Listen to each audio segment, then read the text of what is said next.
All right, here's our video today. Newton's laws of motion. The three laws of motion. Not one, not two, but three. Okay, so let's get to them as we look at this nice pendulum in the background. By the way, we're going to mention Galileo for a minute because in Newton's first law, which talks about inertia, we know that Galileo knew about this and he knew about that concept. So there is some arguments on whether Newton's first law could actually be called Galileo's law. But we'll talk about that. All right, so here's our football, middle of the field, just sitting there. And of course, the football will not move unless some outside force acts upon it. And that's basically the first law. So let's write down what it means. What shall we use? We're going to use white. So the first law, and this is the law that deals with inertia. We'll talk about inertia. So an object, this football, an object will, well, we'll simplify it, will stay at rest or continue to move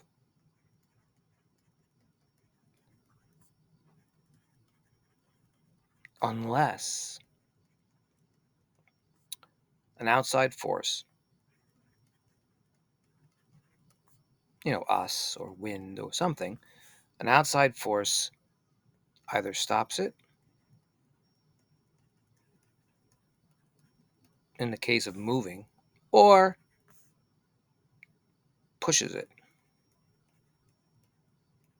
or moves it, right? So an object will stay at rest unless acted upon, or it will continue to move unless acted upon. And that's the first law. And it deals with inertia. What a word, inertia.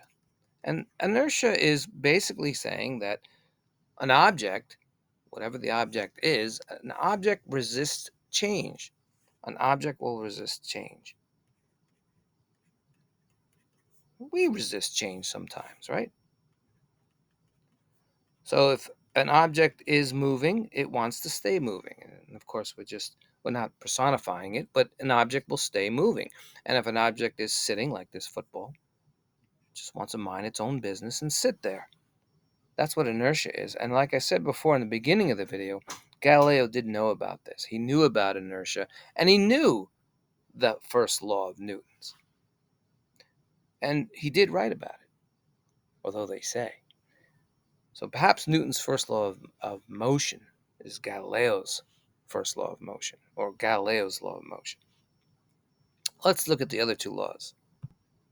Oh, by the way, Newton, was born in the year that Galileo died, which is interesting, or perhaps not interesting. So on the moon, you see this picture of the moon here. There is no atmosphere on the moon. There's no wind. So that, if there was a soccer ball on the moon, and there are golf balls on the moon, by the way, because the astronauts did leave them in the 70s. But that golf ball will just stay there because there's no wind. There's nothing to move it. Unless, of course, a meteorite smashes into the moon. That's a different story because that'll be an outside force. And here's the footprint of Neil Armstrong, the first man on the moon in 1969. And it's still there. It's still there because there's no wind, there's no erosion, there's no weather, there's no atmosphere on the moon. It will stay as it is. So we're planning to go back to the moon with the Artemis program. If they land somewhere near there and they come to the area, they will see this, and perhaps they will block it off and put it as an historic site. And here's inertia. I typed it out for you. Inertia refers to the tendency of an object to resist changes in its velocity. And you can read the rest, right? It's just like we've been talking about. It's basically part of the first law. If you're sitting on your couch, you're probably resisting change to get up. And one more analogy on the first law. Here's Voyager 2, or it could be Voyager 1, actually. They're out of our solar system, 15 billion miles away, and they're moving at a speed of 38,000 miles per hour. Got a little extra zero there, right? Let's get rid of that zero. There we go. And it's heading out into space. But it will not stop unless it crashes into something. In space, it's somewhat of a vacuum.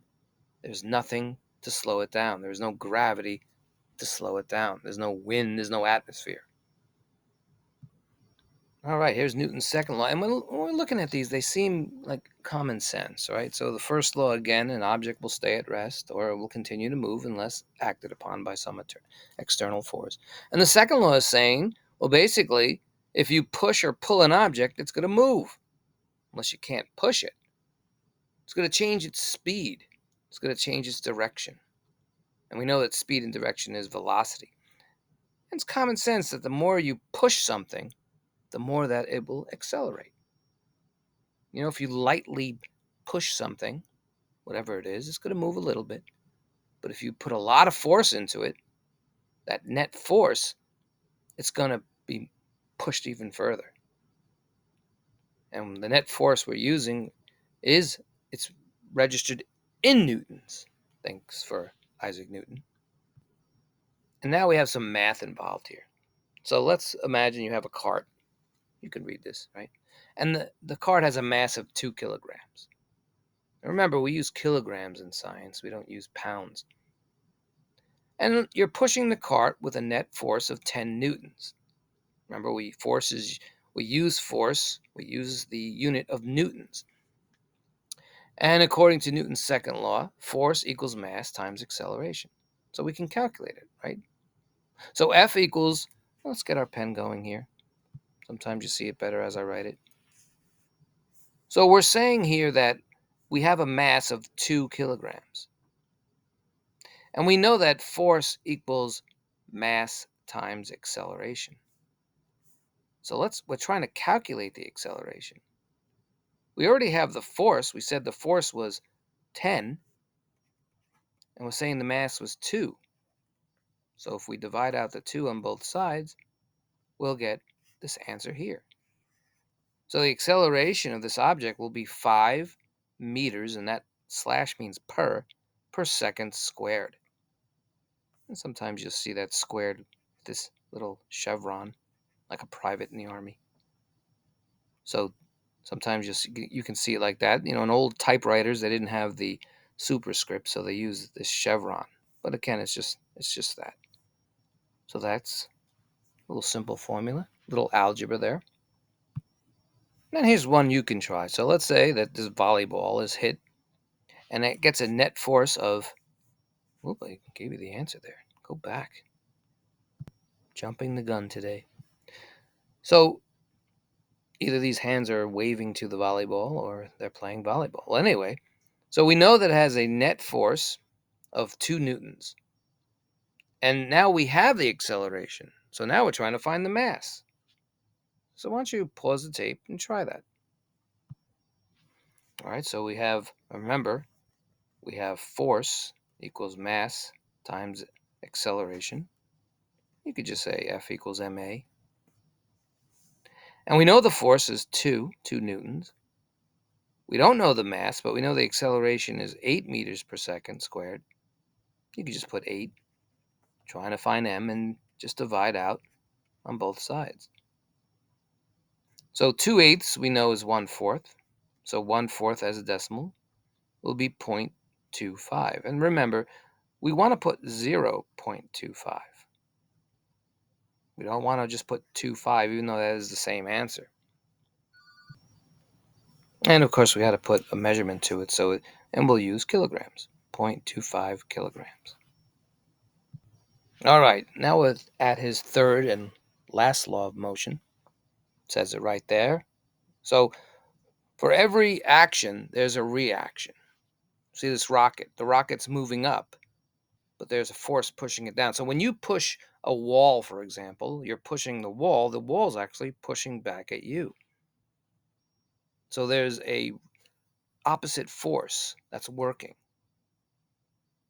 So when an object exerts a force on another object, when you push something, you're one object pushing another object. That object, you're pushing the object, but it's actually also pushing back on you. The action-reaction law. Think about that. And here's the wall. For some reason, this person's pushing the wall. Or maybe they're stretching. Whatever the case is, they're the action, but there is an equal reaction. Remember that. All right, and here's a review of the laws. The first law, again, a body in motion will remain in motion. Right? This person is shopping, and they'll remain shopping unless they decide it's time to stop shopping. A body in motion remains in motion, or a body at rest remains at rest unless acted upon. And the second law, force equals mass times acceleration. And we calculated that with two of our two of the problems that we went over. And the third law, for every action, there's an equal and opposite reaction. And don't forget the word inertia. Right? We talked about inertia for the first law, inertia. And we knew that Galileo knew about inertia. Again, inertia is an object's ability to resist change.